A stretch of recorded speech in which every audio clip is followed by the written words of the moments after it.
Hace varios domingos, hermanos, que estamos en el estudio de este importante tema de la decadencia espiritual. En esta serie hemos estado tratando con ese penoso estado en donde puede caer un verdadero creyente en quien Cristo ha implantado sus gracias, pero que por diversas razones esas gracias se encuentran en un deterioro franco. Y por consiguiente, la comunión con Dios, en vez de ese creyente estar más cerca de Él, su comunión se ha reducido a la mínima expresión. Habíamos dicho que cuando se trata de un apóstata que ha comenzado a apartarse de Dios, ese apartamiento no le va a preocupar mucho a él, siempre y cuando se mantenga viviendo externamente como alguien religioso y siga haciendo los hábitos que normalmente hacen los cristianos. Pero en el caso de un cristiano genuino, hermanos, esa situación va a resultar muy penosa y en ocasiones alarmante, ya que en un periodo de decadencia espiritual, el cristiano no experimenta la seguridad total de su salvación y por ende carece del gozo que esa seguridad provee para su alma. Hasta ahora hemos estado considerando las causas de la decadencia espiritual. Nadie debe pensar que se puede caer en un estado tan penoso como esto de manera instantánea y automática. No, hay cosas y hay causas que pueden llevar a un hijo de Dios genuino, hermanos, a caer en esta condición de decadencia espiritual. La primera causa que provocará declinación espiritual en el creyente, habíamos dicho que es la negligencia en guardar su corazón, y consideramos en el sermón anterior la segunda de estas causas, que es la negligencia en el desarrollo de las gracias que Dios ha implantado en nosotros. Esas son las dos causas principales que hemos visto hasta ahora. En todo creyente, habíamos dicho también, existe un principio o tendencia secreta, perpetua y alarmante de alejarse de Dios. Y si esa tendencia no es cuidada, vigilada y dominada por el constante cuidado del alma y la mortificación continua de esa tendencia, puede apartarnos sutilmente de nuestra comunión con nuestro Señor. En esta mañana, hermanos, vamos a considerar la tercera y última causa de decadencia espiritual. Y esta es el descuido de renunciar continuamente a la mundanalidad. ¿Cuál es la causa que estaremos viendo hoy? El descuido en renunciar continuamente a la mundanalidad. Cuando la Escritura nos habla del mundo, nos habla del mundo en varios sentidos. Pero en el caso que nos ocupa, nos estamos refiriendo específicamente a ese mundo de pecado y enemigo de Dios, cuyos patrones, metas y ambiciones son contrarios al carácter santo de Dios. Cuando estamos hablando del mundo en las Escrituras podemos verlo en múltiples secciones, pero esta es la que nosotros vamos a estar mirando en nuestra serie. Nos estamos refiriendo a todas esas cosas que, sin ser alguna de ellas abiertamente pecaminosas, no procuran la gloria de Dios ni la promueven. Y la posición del verdadero creyente respecto a este mundo es sumamente clara en las Escrituras, hermanos. Por ejemplo, hay un texto que es muy enfático en esto y lo tenemos en Gálatas capítulo 6, versículo 14. Y dice allí: pero lejos de mí esté el gloriarme, sino en la cruz de nuestro Señor Jesucristo. Pero sigue diciendo Pablo: ¿por quién? El mundo me es crucificado a mí y yo al mundo. Repetimos, hermanos: lejos esté de mí gloriarme, sino en la cruz de nuestro Señor Jesucristo. ¿Por quién? El mundo me es crucificado a mí y yo al mundo. El apóstol Pablo dice: el sentimiento de mi corazón hacia el mundo y del mundo hacia mí es mutuamente recíproco. Cuando yo veo al mundo, dice Pablo, lo veo como un crucificado. Y hermano, no es nada agradable ver a un crucificado. Pero cuando el mundo me ve a mí, dice Pablo, también veo un crucificado. Somos antagónicos. Y como dice el teólogo puritano Thomas Brooks, el mundo y Pablo estaban en desacuerdo en esto. Ni el mundo daba un por Pablo, ni Pablo daba una paja por el mundo. No se estimaban el uno al otro. Santiago 1:27 dice: la religión pura y sin mácula, es decir, sin mancha, delante del Dios y Padre es esta: visitar a los huérfanos y a las viudas en sus tribulaciones. ¿Y qué, hermanos? Guardarse sin mancha del mundo. Y lo que está diciendo Pablo aquí es misericordia, misericordia y santidad. Misericordia y santidad. Está el antagonismo que existe entre un verdadero cristiano y el mundo, que la Escritura enseña que si una persona ama al mundo no debe engañar su corazón. Esa persona no puede ser creyente. Es totalmente imposible amar a este mundo y ser creyente. Santiago 4:4: oh almas adúlteras, ¿no sabéis que la amistad del mundo es enemistad contra Dios? Cualquiera pues que quiera ser amigo del mundo, dice Santiago, se constituye enemigo de Dios. No sé si te están dando cuenta, hermanos. El lenguaje es enfático. Es enfático, es concluyente. No se puede ser un verdadero cristiano teniendo como enemigo a Dios, sino como Padre. Y este pasaje nos enseña que la persona que sea amiga del mundo va a perder su comunión con el Señor. Tampoco, el pasaje no nos enseña que el que es amigo del mundo va a caer en decadencia espiritual. Eso no es lo que enseña. El pasaje enseña que el que es amigo del mundo es enemigo de Dios. Y lo atestigua de manera tajante, hermanos. Por ejemplo, nosotros vemos en otro texto, primera de Juan 2:15: no améis al mundo ni las cosas que están en el mundo. Si alguno ama al mundo, escucha lo que dice el texto: el amor del Padre no está en él.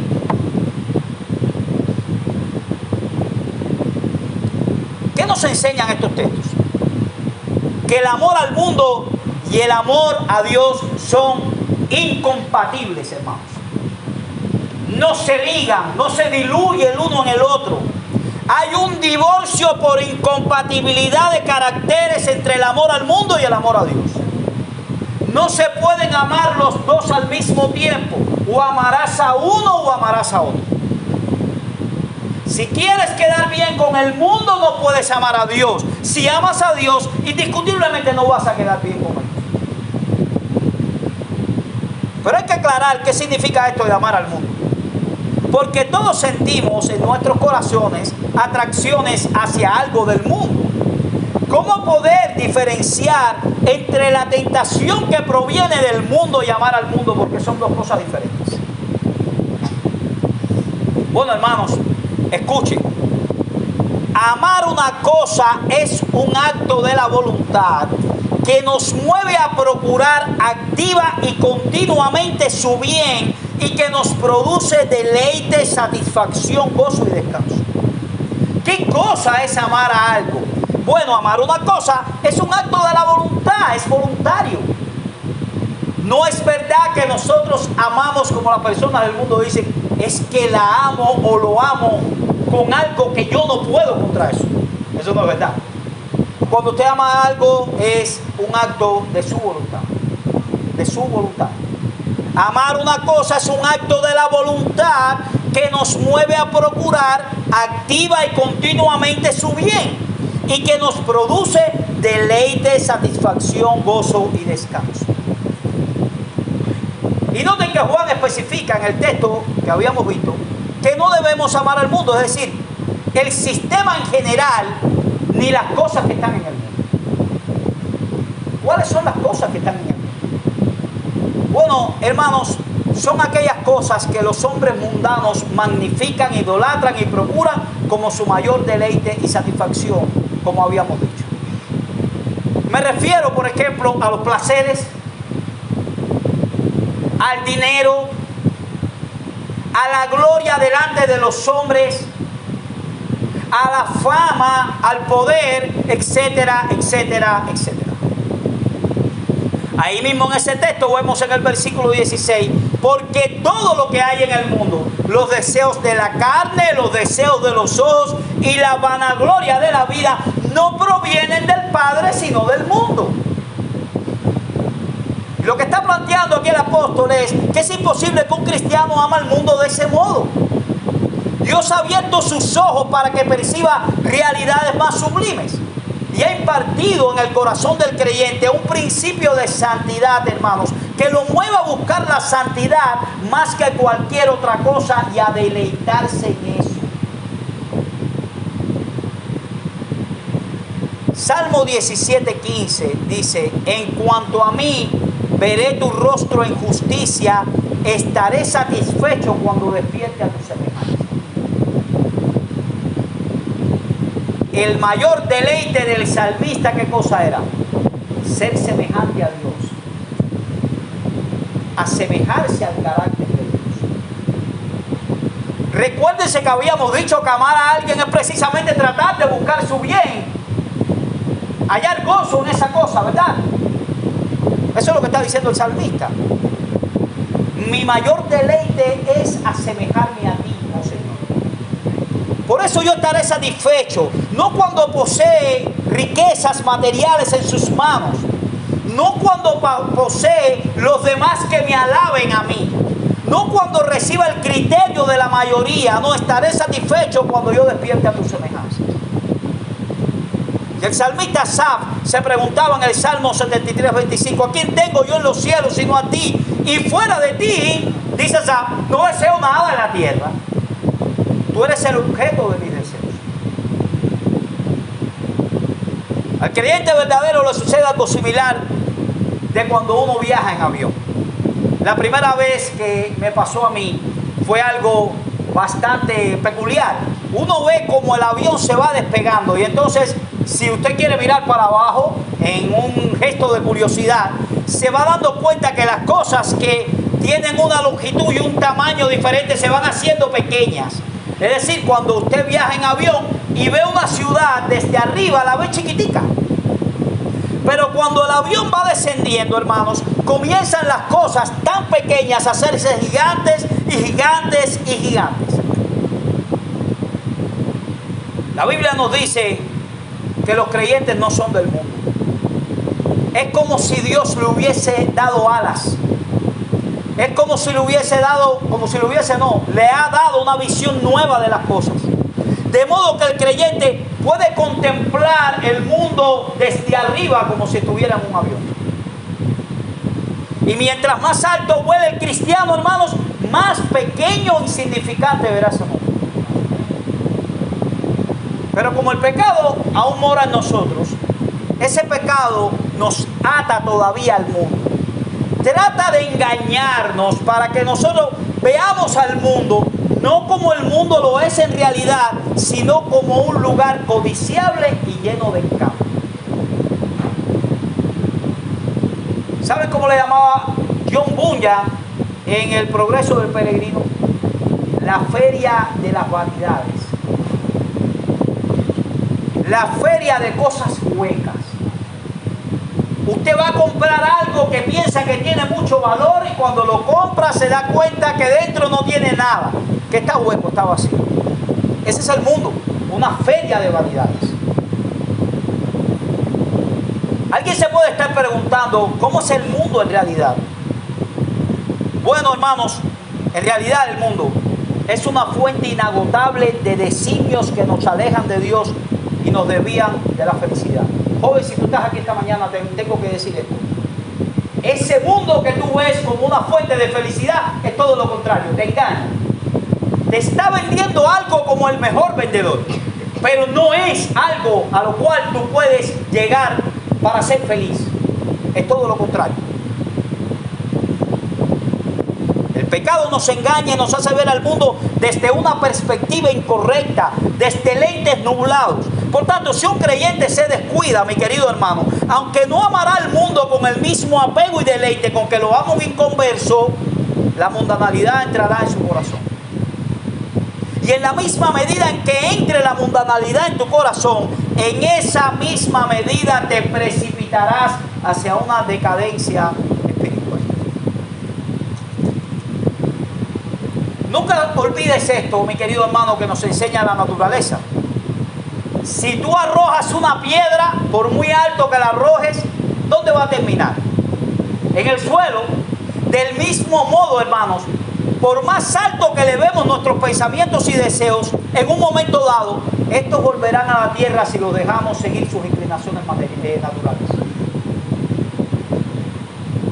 Si tú dejas que tus pensamientos y deseos estén por encima de tus convicciones, de tu fe, muy pronto esa elevación que tú tuviste hacia Dios va a caer estrepitosamente.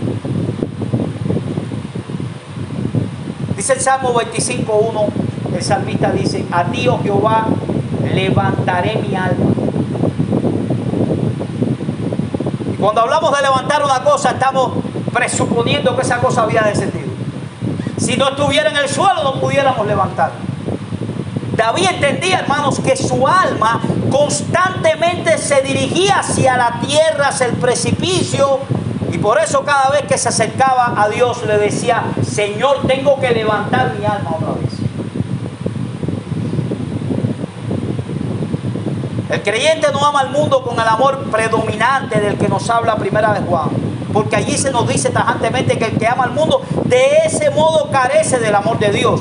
Pero todo creyente tiene que luchar continuamente con una tendencia al corazón a poner nuestra confianza en este mundo y a hacerlo el objeto de su deleite.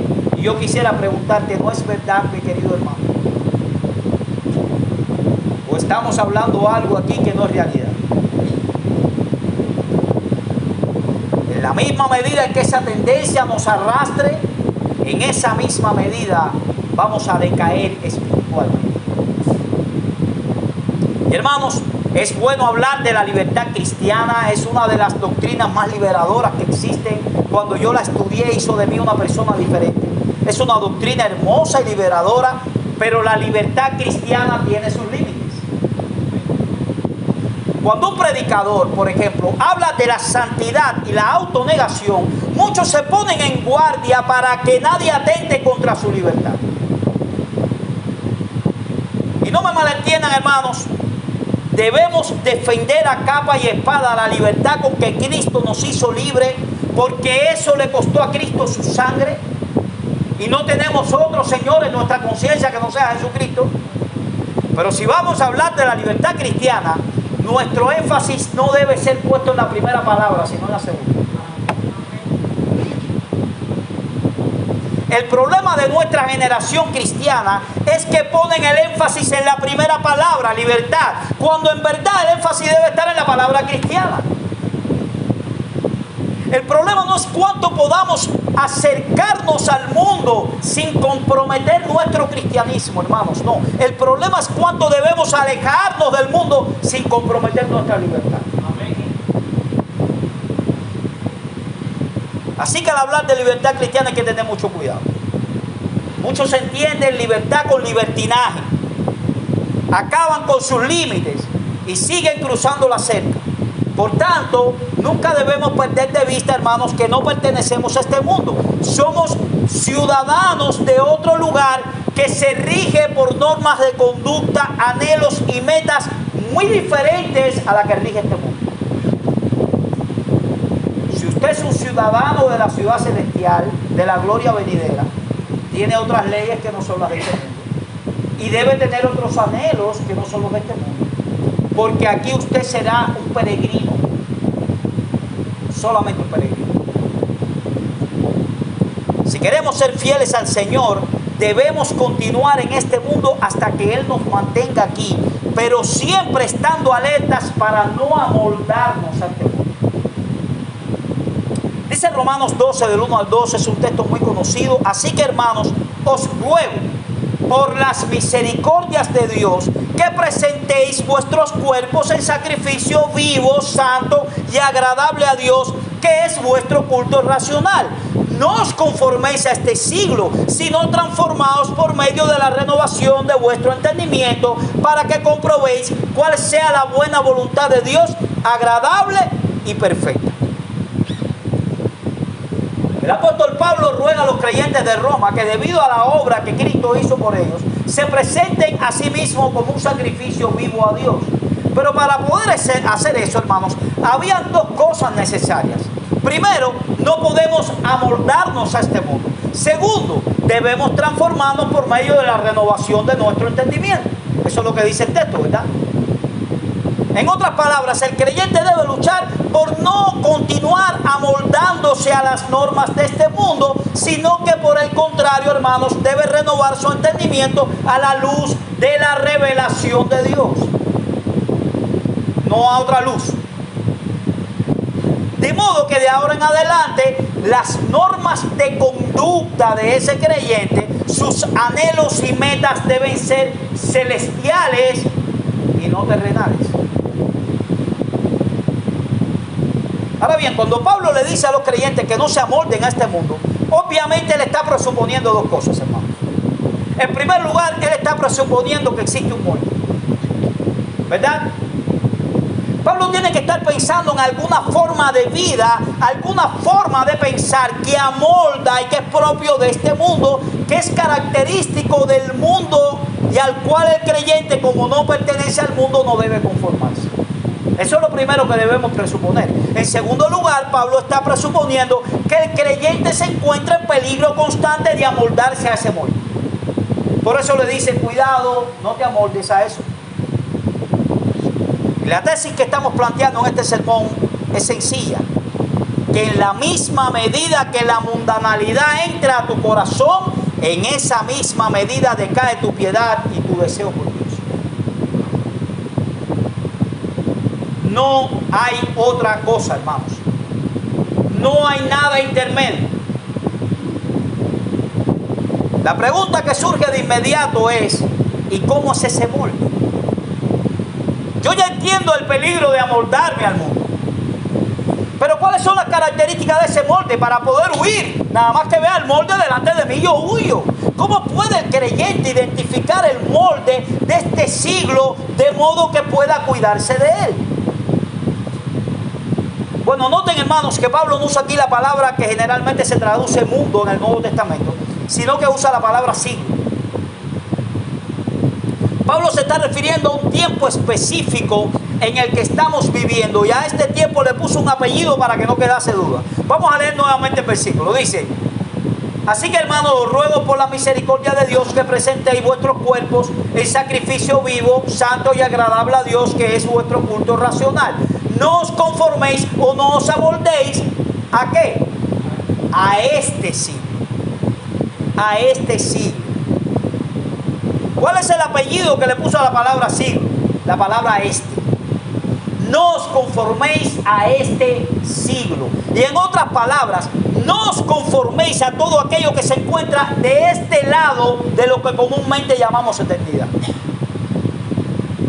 Por ejemplo, Gálatas 14:4 dice: el cual se dio a sí mismo por nuestros pecados para librarnos del presente siglo malo. Por consiguiente, la característica esencial del molde al cual no debemos conformarnos tiene una característica tremenda, hermanos. Es temporal. Este mundo es temporal. Normalmente cuando escuchamos la palabra mundano, pensamos en patrones de conducta específicos. Lugares a los que no debemos asistir, ropa que no debemos llevar. Pero todos esos patrones de conducta pueden ser agrupados en la palabra temporalidad. Temporalidad. Salmo 17 del 13 al 14. Libra mi alma de los hombres mundanos, cuya porción la tienen en esta vida. Dice el salmista. El salmista está hablando aquí de personas que viven a la luz del tiempo, no de la eternidad. Él está hablando de personas que cuando toman una decisión lo hacen considerando cómo va a afectar sus vidas aquí y ahora. Ellos no tienen en cuenta la eternidad.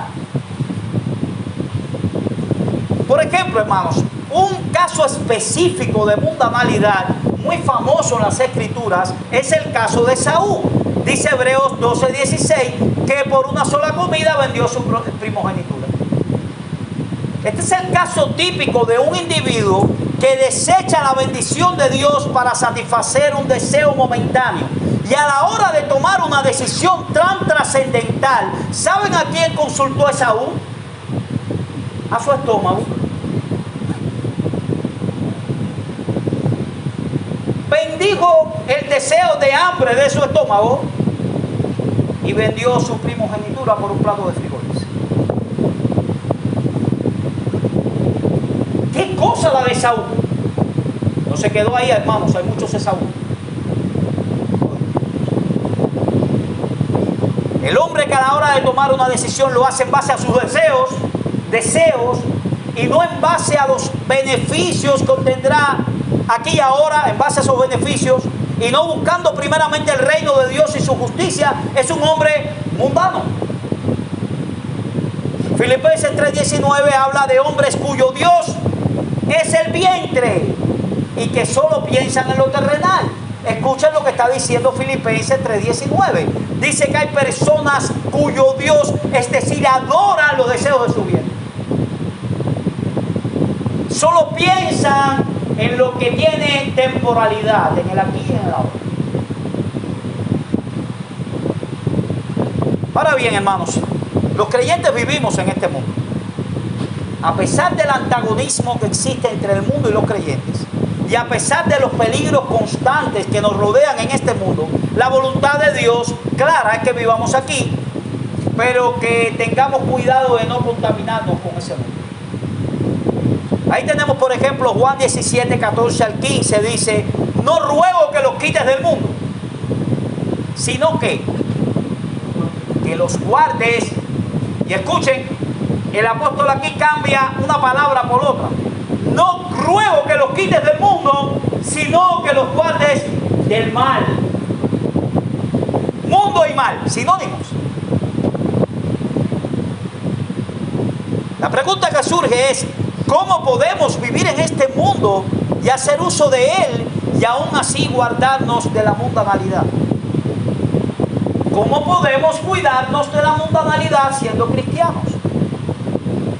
Bueno, hermanos, quisiéramos que en este sermón viéramos tres cosas que pudiéramos tener en cuenta.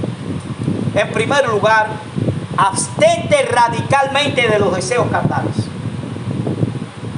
Primera de Pedro 2:11. Amados, yo os ruego, como a extranjeros y peregrinos, que os abstengáis de los deseos carnales que batallan contra el alma. Escuchen cómo dice este versículo: le ruego como a lo que deben ser ustedes, personas que andan de paso por este mundo, forasteros, extranjeros, peregrinos. Los peregrinos no tienen un lugar por el lugar por donde pasan, no viven ahí, solamente están haciendo un pequeño tránsito en el camino. Y Pedro les está diciendo: yo espero que sean eso ustedes por este mundo, que estén de paso y este no sea su morada completa, ¿verdad? Les ruego como a extranjeros y peregrinos que están de paso, que se abstengan de los deseos carnales que batallan contra el alma. Aquí no se dice: les ruego que moderen sus deseos carnales. No les dice: regulen un poco sus deseos carnales.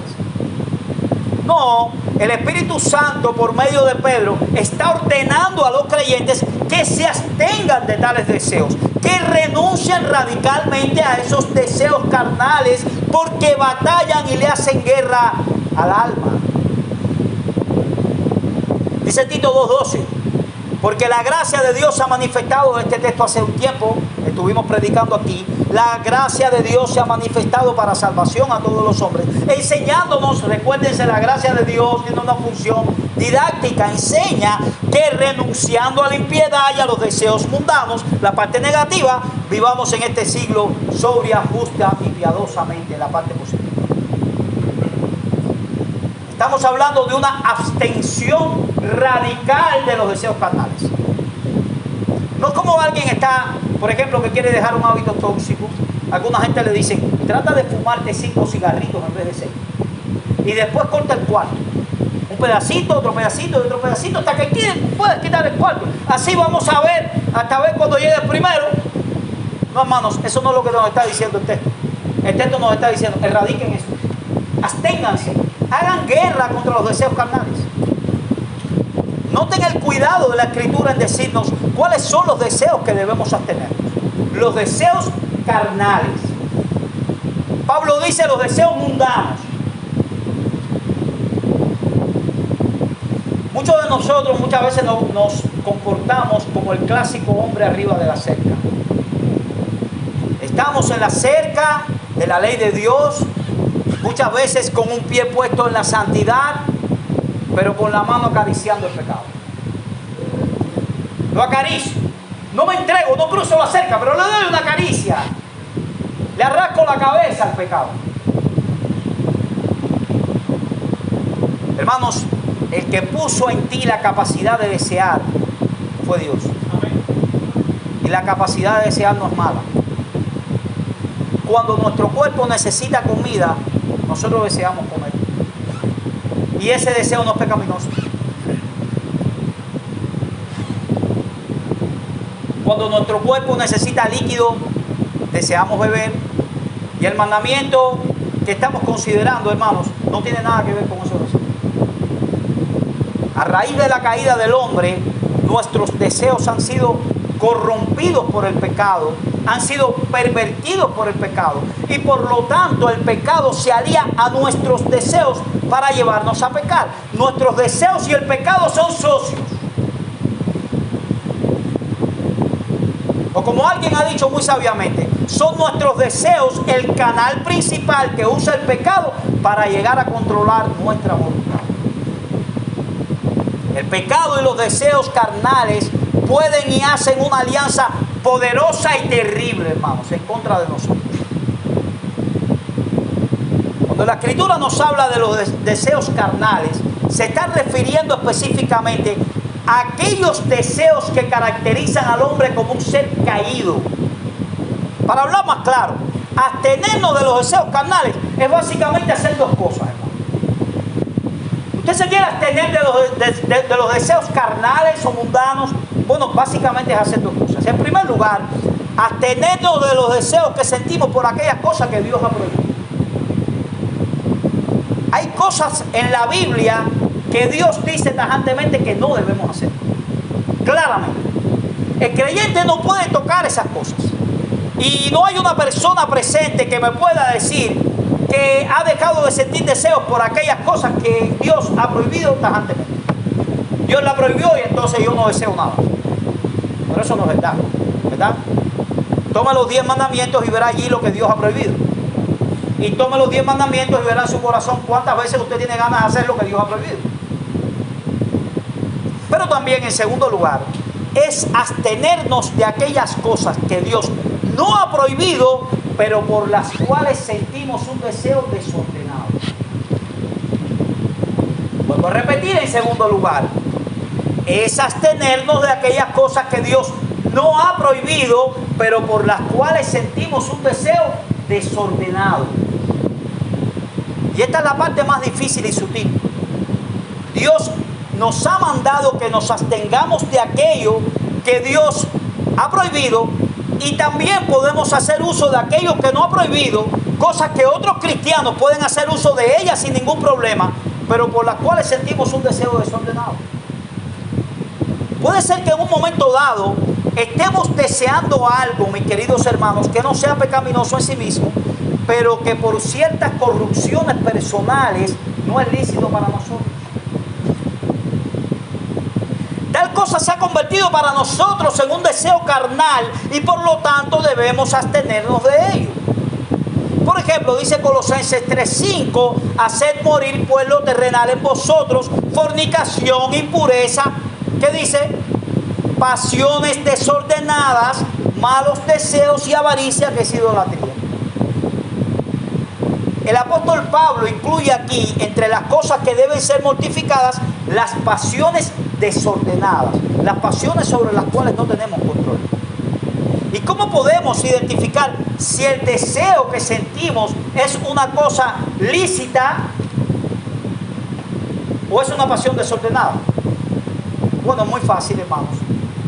Si tú lo deseas como si fuese necesaria y suficiente para tu felicidad, ya eso es un deseo mundano y desordenado. Si no lo hago y no lo tengo, yo no puedo ser feliz. De eso depende mi felicidad.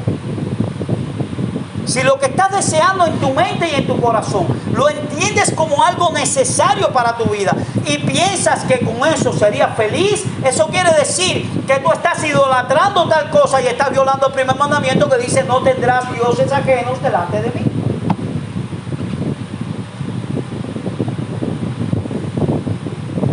Lo único que puede satisfacer el alma de una persona es Dios. Escuchen, hermanos, vamos a poderlo repetir. Es obvio para nosotros, pero sería bueno que nosotros lo escucháramos una vez más. Lo único que puede satisfacer tu alma es Dios. El único que puede llenar tu corazón es Dios. Jóvenes que están aquí, nada más en este mundo puede darte felicidad que no sea Dios. Todo lo demás es mentira, es una feria de vanidades que no deberías comprar nada allí.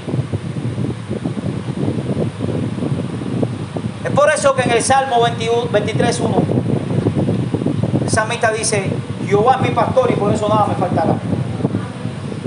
Jehová es mi pastor, no desearé más nada. Si tú piensas que eso es necesario para tu felicidad y estás inquieto porque no lo has obtenido y es demasiado necesario para ti, eso es un deseo desordenado y Dios te manda: abstente de eso. Por otro lado, hermanos, cuando el deseo es más fuerte que nuestro entendimiento, ya eso es un deseo desordenado. Cuando es una emoción que agita nuestro corazón, es un deseo desordenado. Dios ha puesto en todo hombre una capacidad que la distingue de los animales, y esa es la capacidad de razonar. Cuando sentimos un fuerte deseo por algo que nuestro entendimiento nos está diciendo que no, debes actuar en base a tu entendimiento y no en base a tus deseos. Cuando nosotros actuamos en base a nuestros deseos y no en base a la razón, y no se ofendan, hermanos, por lo que yo voy a decir, porque no soy yo el que lo estoy diciendo, es Dios, actuamos como animales irracionales. Es la Biblia la que lo llama así. ¿Dónde? Segunda de Pedro 2, versículos 2 y 13. Dice: pero estos, hablando mal de cosas que no entienden, como animales irracionales, nacidos para presa y destrucción, perecerán en su propia perdición, recibiendo el galardón de su injusticia, ya que tienen por delicia el gozar de los deleites cada día. Una persona, dice Pedro, que anhele gozar por deleites cada día, y a la hora de tomar una decisión se guíe por sus deseos, el apóstol le llama que es un animal. ¿Saben por qué, hermanos? Porque los animales no poseen razón, solamente instintos. Y así está actuando esa persona, como un animal, sin razón ninguna. ¿Cómo podemos vivir en este mundo y hacer uso de él y aún así guardarnos de la mundanalidad? Bueno, abstente de tus deseos carnales. Y en segundo lugar, hermanos, para guardarte de la mundanalidad, debes considerar por la fe, escuchen bien, la transitoriedad y vanidad de la vida presente y las glorias de la vida venidera.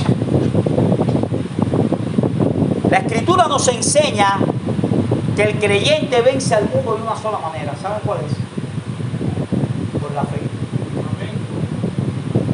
Primera de Juan 5:4. Porque todo lo que es nacido de Dios vence al mundo. Y esta es la victoria que ha vencido al mundo: nuestra fe. ¿Por qué la fe y no el amor o la esperanza o la humildad? Porque, hermanos, es la fe la que nos permite observar al mundo tal como Él es y no como nos lo presenta. La fe es también la que nos permite deleitarnos desde ahora en aquella ciudad cuyo fundamento, arquitecto y constructor es Dios. Solamente te puedes deleitar por la fe. ¿Sabe cuándo nos amoldamos a este mundo? Cuando no lo contemplamos como realmente el mundo es. Cuando permitimos que nuestros sentidos nos engañen, llevándonos a desear cosas que realmente no poseen ningún valor. Por ejemplo, hermanos, la mayoría de la gente se obsesiona con las riquezas, con muchas riquezas. cuánto anhelo tienen las personas por las riquezas. ¿Saben lo que dice la Biblia con respecto a las riquezas? Que tener riquezas materiales no es nada. Increíble. Proverbios 23, del 4 al 5. No te afanes por hacerte rico, sé prudente y desiste. Has de poner tus ojos en las riquezas, siendo ninguna. Y aquí nosotros no estamos diciendo que es malo tener posesiones materiales. Y que si Dios te bendice por medio de tu trabajo, todas las posesiones que Dios te dé son lícitas y son buenas. El problema es cuando esas posesiones se convierten en tu anhelo primario. ¿Cómo vas a ser tan imprudente poniendo tus ojos en algo que no tiene valor? Dice el proverbista. ¿Cómo vas a hacer del hacerte rico el móvil de tu vida? Es como poner la visión en algo que no existe, que es pasajero, que no tiene valor y que no tiene ningún sentido. Salmo 119, 36 al 37. Inclina mi corazón a tus testimonios y no a la avaricia. Aparta mis ojos para que no vean la vanidad. Porque, hermanos, todas estas cosas son vanas. Es un objeto precioso, lindo, lleno de luz. Y tú dices, qué cosa más grande, qué valor tiene. Y cuando tú la buscas y las abres, es un regalo vacío. No te aporta nada. Y al final está más vacío que cuando no la tenías. Segunda de Corintios 4 y 18, ese es el punto que estamos viendo, que para evitar la mundanalidad debemos considerar esta vida transitoria y vana. Dice segunda de Corintios 4 y 18, no mirando nosotros las cosas que se ven, sino las que no se ven. Pues las cosas que se ven son temporales, pero las que no se ven son eternas. Colosenses 3:2, poned la mira, es decir, fijen vuestras mentes en las cosas de arriba, no en las de la tierra.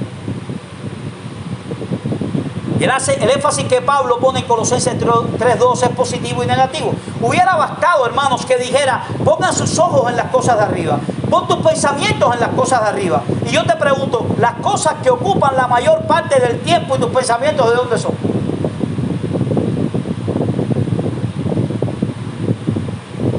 Porque aquí enseña que nuestros pensamientos deben estar puestos en las cosas de Dios. Y como Pablo sabe que los cristianos somos en muchas cosas duros de corazón y no queremos oír, dice, y no la pongan en las de la tierra.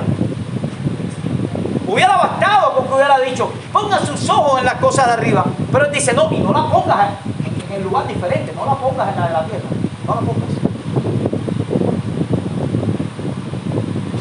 Mi querido hermano, para ti y para mí, la mayor parte de nuestros pensamientos, ¿de dónde son? Después te preguntas, ¿por qué soy tan mundano?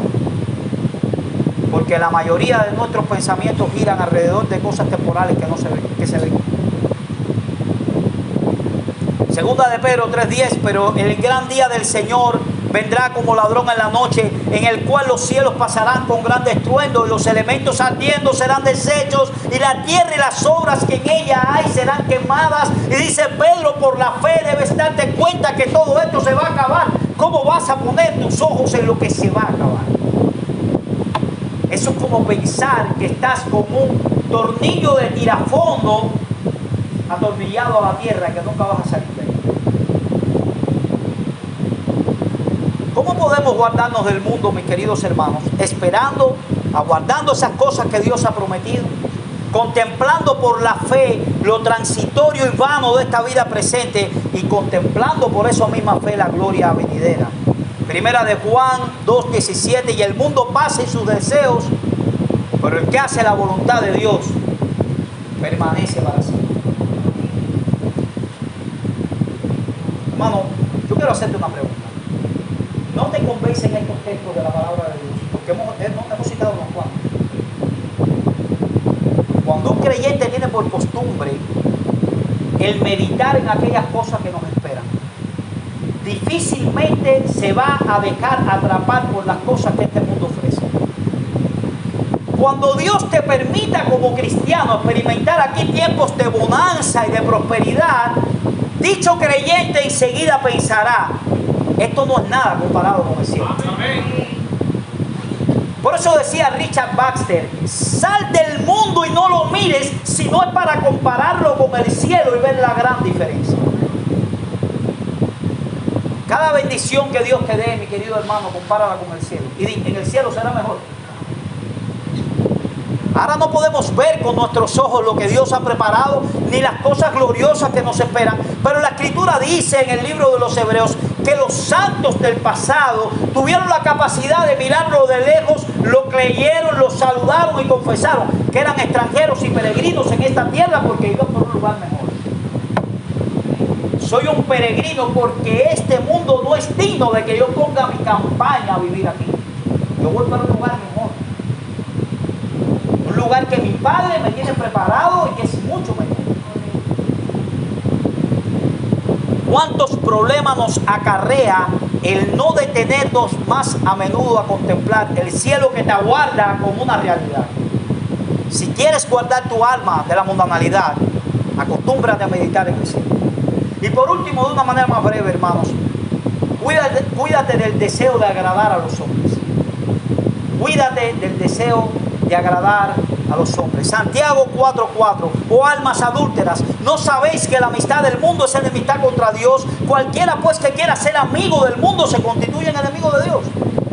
El deseo de buscar la alabanza de los hombres es un gran problema. La amistad con el mundo es irreconciliable con el amor de Dios. No podemos servir a dos señores. Si estamos dedicados a buscar la amistad con el mundo, si deseamos agradar a los ciudadanos de este mundo, si deseamos las alabanzas de los hombres de este mundo, estamos haciendo guerra contra el cielo.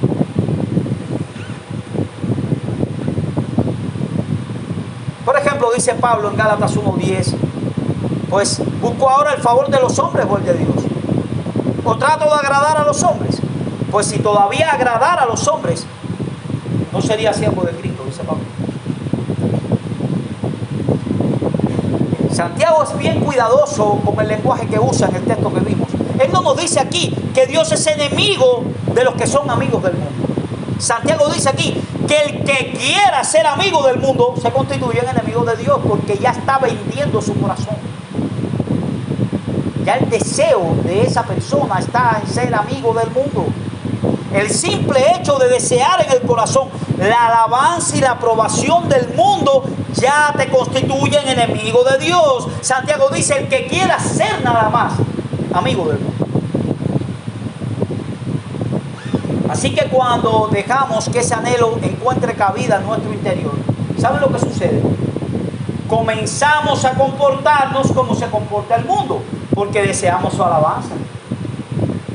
Quizás no caeremos en pecados groseros ni abiertamente pecaminosos en un principio, pero trataremos de ser lo menos diferentes que podamos con el mundo, porque no deseamos que ellos nos rechacen, sino que nos acepten. Por eso nos vamos a parecer a ellos. Yo no quiero que tú te pongas bravo conmigo, yo voy a tratar de ser como tú.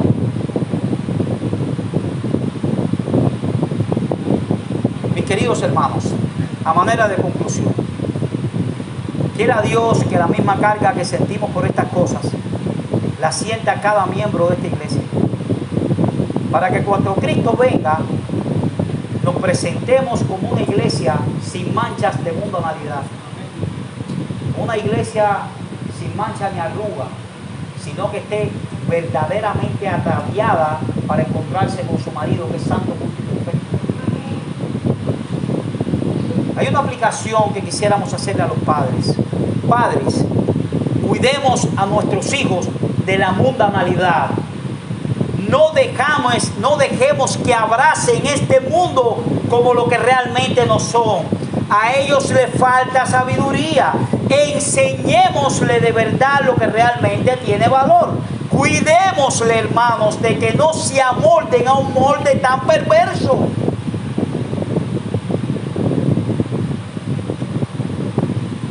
Debemos hacerle ver que van por un camino de destrucción, que no van hacia algo bueno.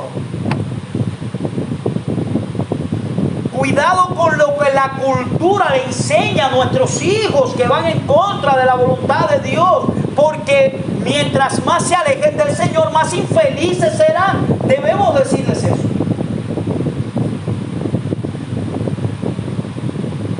Cuando nuestros hijos escuchan esas canciones mundanas y perversas que hay hoy, realmente van a terminar haciendo lo que esas personas que hacen esas canciones les dicen que hagan. Y eso va a ser terrible para su alma y para su vida. Cuidado como se visten nuestros hijos.